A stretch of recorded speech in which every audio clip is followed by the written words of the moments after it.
Good evening and welcome to Friday's edition of the Regional News. I am Antonio Day. We begin with some news in Trinidad and Tobago.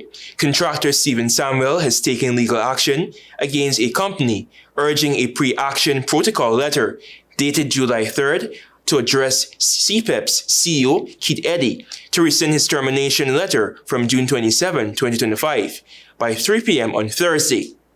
This is the first pre-action protocol letter arising out of the community-based environmental protection and enhancement programs action in firing 300 contractors and by extension, the placing of 10,000 workers on the breadline. In the letter, O'Neill said, and I quote, "As a result of the actions of you and your company, our client and the affected workers have and continue to suffer loss and damage," unquote.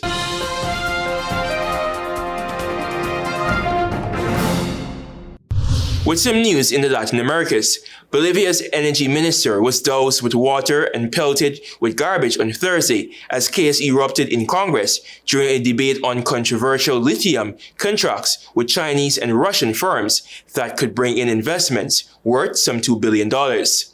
It was the latest outburst of the growing tension over Bolivia's efforts to fast-track foreign investment to exploit its lithium reserves, which are among the largest globally.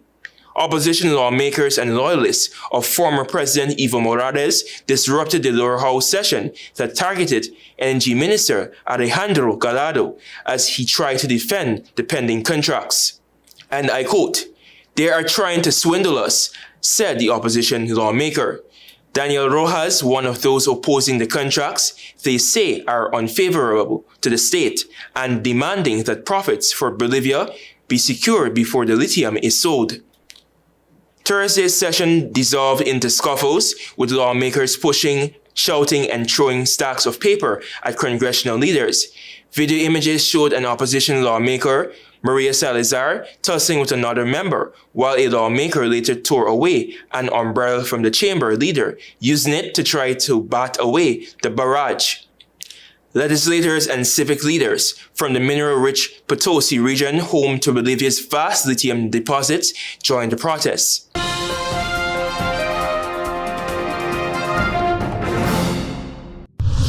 And finally, with some international news, US President Donald Trump said on Friday it would probably be known in 24 hours when the Palestinian militant group Hamas has agreed to accept what he has called, quote-unquote, a final proposal for an Israel-Hamas ceasefire in Gaza.